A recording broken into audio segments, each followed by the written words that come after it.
2 hours later. Yuk pakai SPayLater, beli sekarang bayarnya nanti. Yuk pakai SPayLater, gratis ongkir se-Indonesia. SPayLater, yuk SPayLater, beli sekarang bayarnya nanti. SPayLater, yuk SPayLater, gratis ongkir se-Indonesia. Gratis ongkir se-Indonesia. Belinya sekarang, bayarnya nanti.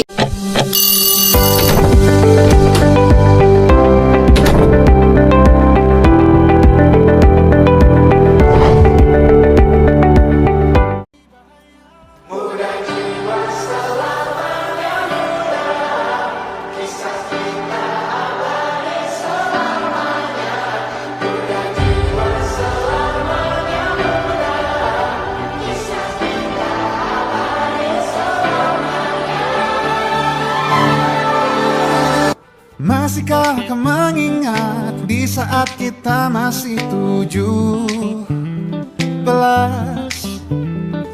Waktu di mana tanggal-tanggal merah terasa sungguh meriah. Masihkah kau ingat cobaan terberat kita matematika? Masihkah kau ingat lagu di radio yang merdu mengudara? Kita masih sebebas itu, rasa takut yang tak pernah mengganggu batas naluri bahaya. Dulu tingginya lebih logika.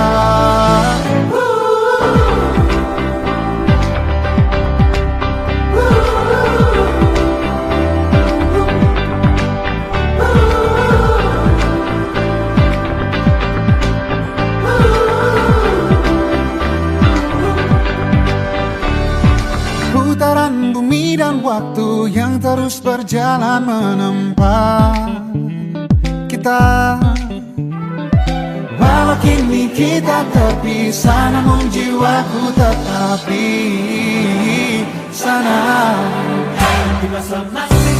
Oh, di masa rasa takut yang tak pernah mengganggu, di masa naluri bahaya.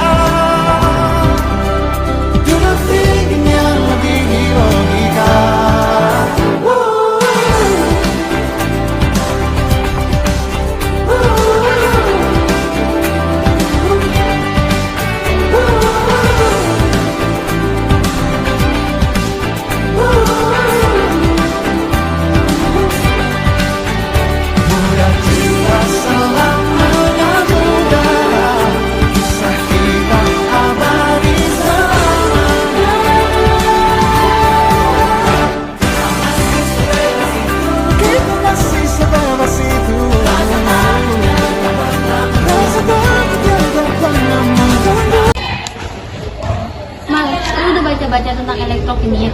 Wah, belum. Lu tahu nggak sih kalau elektrokimia itu menjelaskan bagaimana baterai di handphone kita itu bekerja? Lah, mana gue tahu, emang gue peduli. Penting handphone gue nyala. Tapi lu bayangin aja kalau kita bisa menciptakan baterai yang lebih efisien. Elektrokimia bisa memahami cara menghasilkan energi dari reaksi kimia. Coba ke Bekasi yuk, gue mau beli pulpen.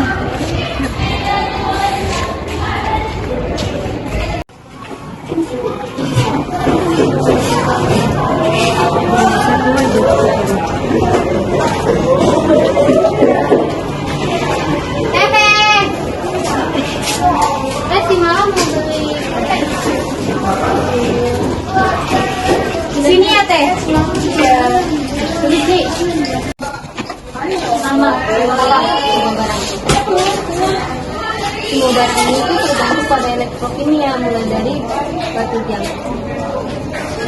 Ya, gue kan juga ngerti kenapa kita harus jadi fokus ke sini. Kita juga bukan ilmuwan, jadi kenapa harus dipikirin? Kita tuh tidak perlu menjadi ilmuwan untuk memahami ini semua. Kita bisa menjadi pengguna bijak dengan memahami bagaimana energi dihasilkan. Kita bisa menghemat energi dan mengurangi limbah.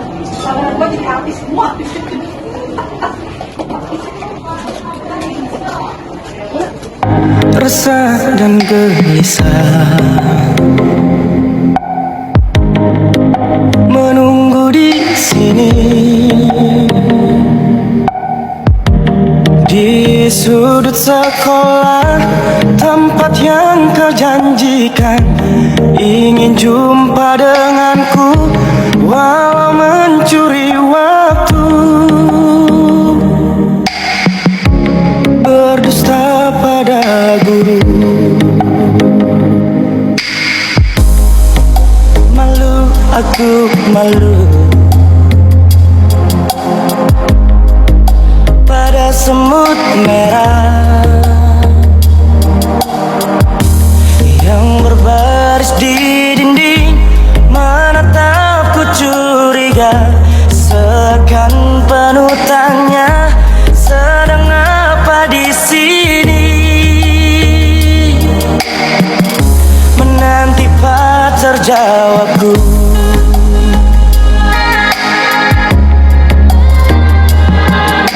Sungguh aneh tapi nyata, takkan terlupa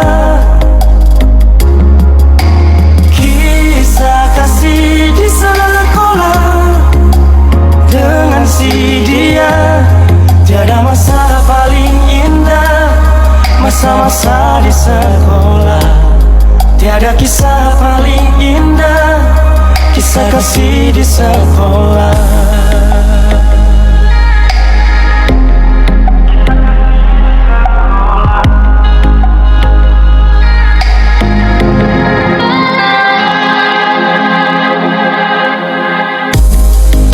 Malu, aku malu pada semut merah yang berbaris di dinding, menatapku curiga, seakan penuh tanya, sedang apa di sini? Menanti pacar jawabku.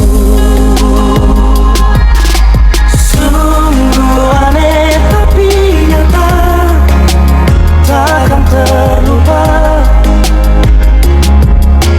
kisah kasih di sekolah dengan si dia. Tiada masa paling indah, masa-masa di sekolah. Tiada kisah paling indah, kisah kasih di sekolah. Sungguh aneh tapi nyata, takkan terlupa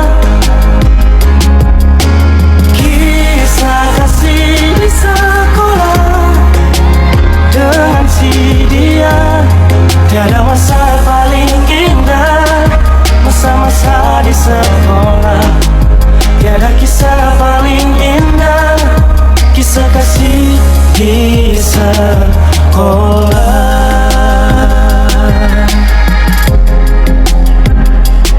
Tiada kisah paling indah, kisah kasih di sekolah.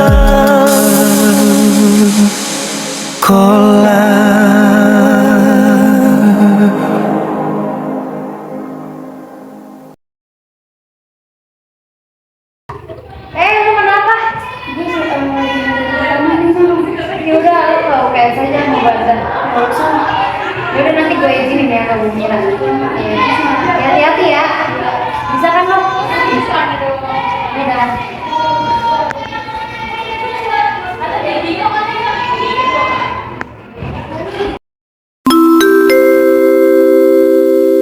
Saatnya jam pertama dimulai.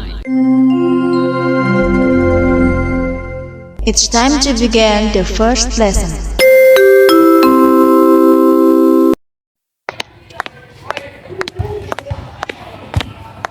Selamat pagi anak-anak. Pagi, Bu.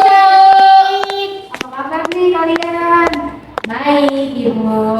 Nah, berhubung Bu Chelseanya hari ini berhalangan hadir, kan kemarin sudah materinya tentang relasi redox sudah selesai. Sekarang kita sama-sama membahas elektrokimia ya anak-anak. Baik, Ibu. Masih pada semangat gak nih? Aduh Bu, saya belum Semangat dong Bu, semangat. Udah sih. Yaudah tidak apa-apa Bu, ayo Bu lanjut. Oke, sebelum materi ini dimulai, saya bakal mengakseskan dulu ya. Ayo Ibu Amia, hadir Bu. Nirmala, hadir Ibu. Nasya, hadir Bu. Indriani. Belum datang nih. Ini belum datang Bu, belum ada dia di kelas, baru kita doang.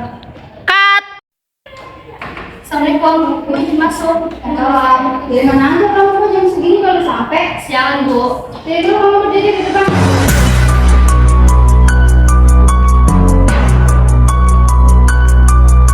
Kenapa bisa datang telat? Bukan saya tadi telat kerjanya. Biasa aku ya, responsibility jadi ke Ya sekarang gitu.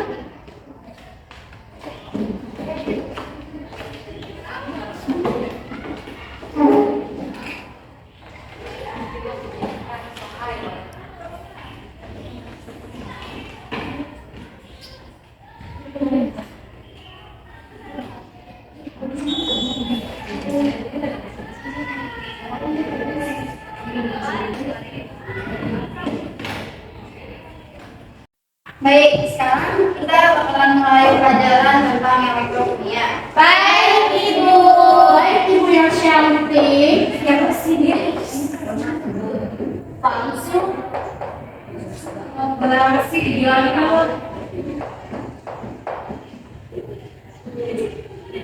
lihat.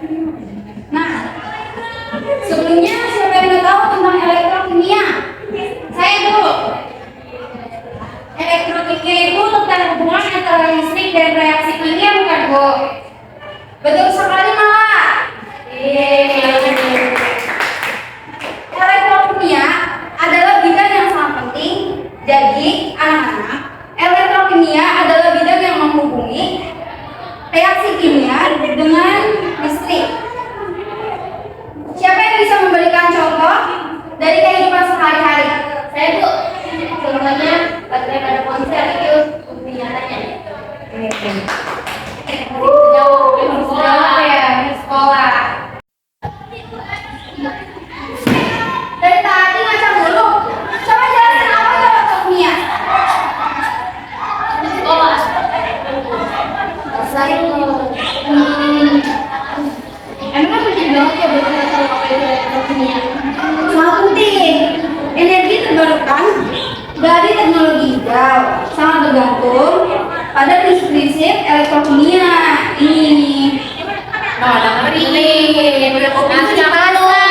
Dengar, saya penasaran bagaimana cara kerja baterai yang sekarang. Bagus sekali pertanyaannya Nasya. Dalam baterai ada dua elektrode, anoda dan katoda, yang terpisah oleh elektrolit. Saat reaksi terjadi, elektron mengalir dari anoda ke katoda melalui rangkaian luar, dan ini menciptakan arus listrik sehingga baterai yang habis lalu di-charger hingga full sehingga handphone kita bisa nyala. Kalau lebih jauh lagi tentang elektrokimia, kimia pada baterai. Nah, sekarang saya bakalan mengasih link video YouTube untuk kalian belajar ya. ya Bu. Baik Bu. Ini boleh menggunakan HP? Boleh. Boleh lah, tahu pakai YouTube gimana sih? Iya kan? Langsung lu. Langsung aja deh. Ini videonya Bu. Iya. Langsung aja.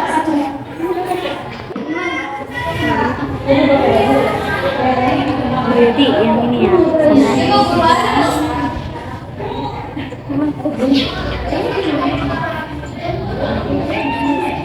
Berdua aja ya. Baterai merupakan alat yang mengubah energi listrik menjadi Apa sih yang dimaksud dengan elektrokimia? Jadi elektrokimia itu merupakan ilmu yang mempelajari hubungan antara reaksi kimia dan energi listrik. Jadi bisa reaksi kimia menjadi listrik atau sebaliknya, listrik menjadi energi kimia. Teman-teman, elektrokimia itu ada dua. Yang pertama adalah sel volta atau biasa juga disebut sel galvani, dan yang kedua adalah elektrolisis. Antara sel volta dan sel elektrolisis ini ada perbedaannya teman-teman. Kalau sel volta itu dia adalah proses yang terjadi adalah reaksi kimia menjadi energi listrik. Nah, karena reaksi kimia berubah menjadi listrik, maka nanti hasilnya atau yang dihasilkan dari sel volta itu adalah berupa potensial sel atau yang kita simbolkan dengan E sel. Sedangkan reaksi kimia yang dimaksud di sini adalah reaksi redoks. Yang reaksi ini sudah kalian pelajari ya di bagian sebelumnya. Nah, reaksi redoks ini terjadi di benda atau tempat yang kita sebut dengan elektroda. Ya, jadi reaksi redoks ini terjadi di elektroda. Elektroda itu ada dua teman-teman.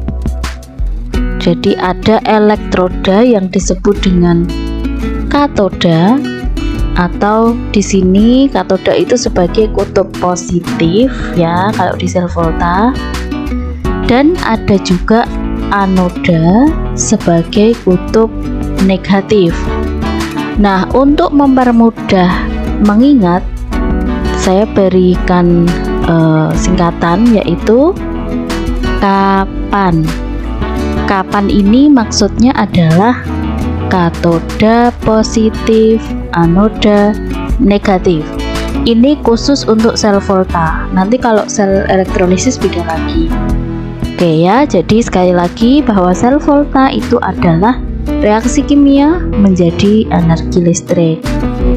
Oleh karena itu, maka reaksi kimia yang terjadi pada sel volta itu berjalan spontan.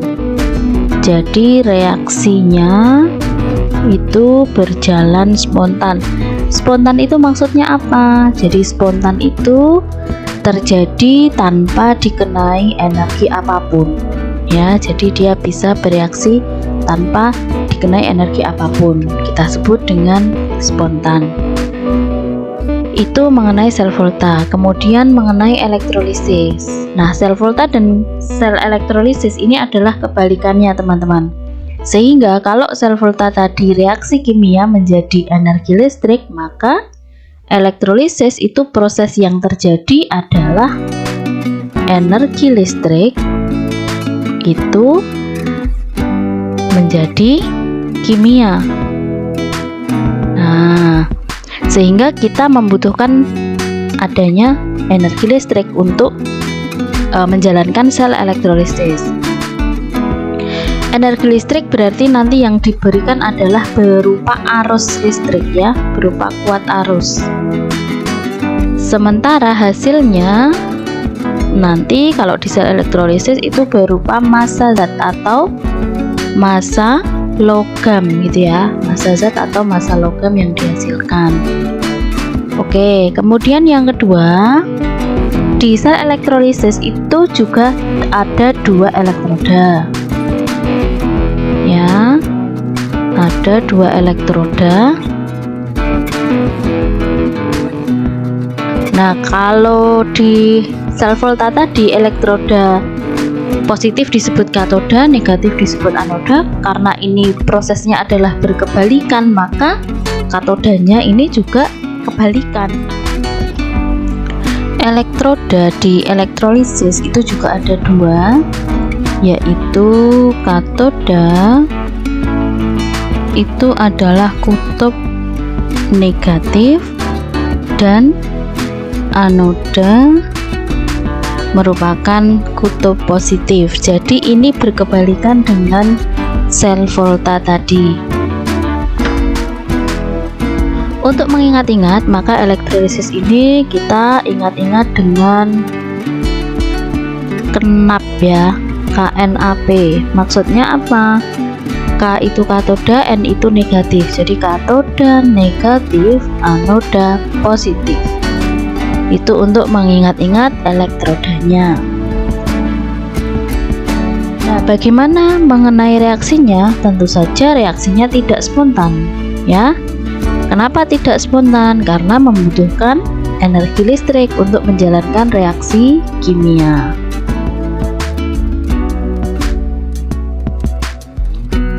Oke, seperti itu jadi bedanya.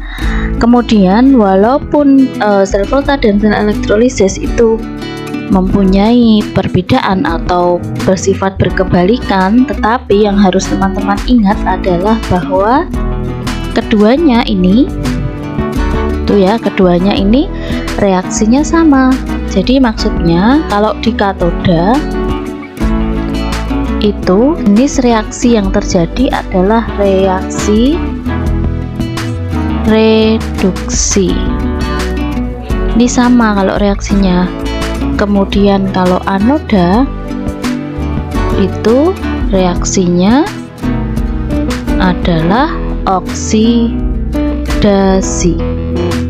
Jadi keduanya sama, baik di sel volta maupun elektrolisis itu katoda reaksinya reduksi, sementara anoda reaksinya oksidasi. Gitu ya. Jadi ini adalah hal-hal penting ketika kita belajar tentang elektrokimia atau nanti mengerjakan soal-soal tentang materi elektrokimia.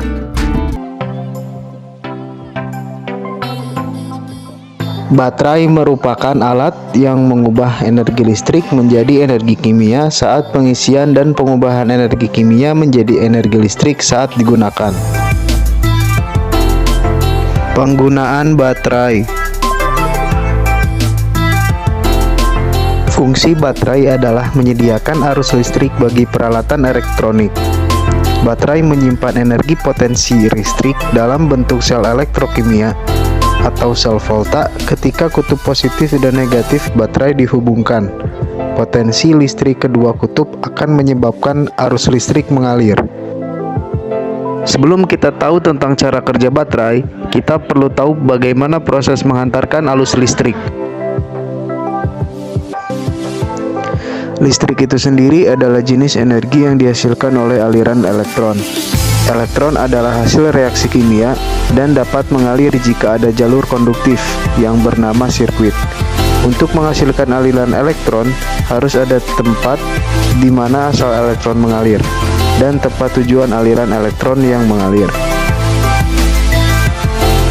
Asal dan tujuan ini yang disebut sebagai elektroda. Dalam baterai, asal alirannya dinamakan anoda atau elektroda negatif pada baterai, dan tujuan alirannya dinamakan katoda atau elektroda positif. Baterai terdiri dari 3 unsur penting, yaitu batang karbon sebagai anoda atau kutub positif baterai, seng Zn sebagai katoda atau kutub negatif baterai, pasta sebagai elektrolit atau penghantar. Prinsip baterai. Dalam baterai sendiri terjadi reaksi kimia yang menghasilkan elektron. Lalu bagaimana komponen-komponen tersebut dapat menghasilkan listrik? Anoda dan katoda terbuat dari bahan yang disesuaikan dengan bahan elektrolitnya. Saat anoda dan elektrolit aktif, terbentuk bentuk baru dan menyisakan 1 elektron. Ada sisa elektron dari reaksi anoda dan elektrolit tadi ke katoda agar katoda dapat dengan elektrolit. Perpindahan elektron inilah yang menimbulkan aliran listrik. Reaksi yang terjadi. Reaksi yang terjadi yaitu pada anoda, Zn menjadi Zn2+ ditambah 2E, dan pada katoda yaitu 2MnO2 ditambah 2NH4 plus ditambah 2E menjadi Mn2O3 ditambah 2NH3 ditambah H2O. Kemudian reaksi tersebut disederhanakan menjadi Zn plus 2MnO2 plus 2NH4- menjadi Zn2+ ditambah Mn2O3 ditambah 2NH3 ditambah H2O. Pengaplikasian baterai. Baterai dalam kehidupan sehari-hari yaitu untuk menghidupkan barang elektronik, contohnya remote, handphone, laptop, dan masih banyak lagi. Apa kalian sudah selesai menonton videonya? Sudah. Coba simpulkan dari video tersebut. Saya Bu, jadi kami itu belajar bahwa reaksi redoks sangat penting di dalam kehidupan untuk menghasilkan energi. Luar biasa. Ini adalah langkah awal untuk memahami bagaimana energi dapat dimanfaatkan dalam kehidupan sehari-hari. Ada yang bisa kalian bayangkan penerapan elektrokimia di dunia nyata itu gimana? Saya Bu, baterai mobil atau aki Bu? Atau dalam proses pengolahan mobil inovasi?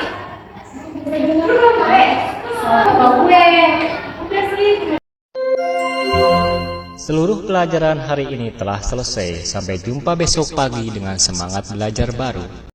Oke, materi sekarang sudah selesai. Sekarang kalian silakan rapi-rapi dan boleh pulang rumahnya masing-masing. Baik Ibu.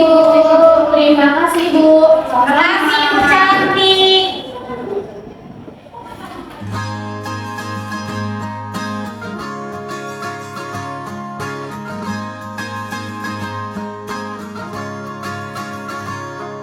Mimpi adalah kunci untuk kita menaklukkan dunia. Berlarilah tanpa lelah sampai engkau meraihnya. Laskar pelangi takkan terikat waktu. Bebaskan mimpimu di angkasa, warnai bintang di jiwa.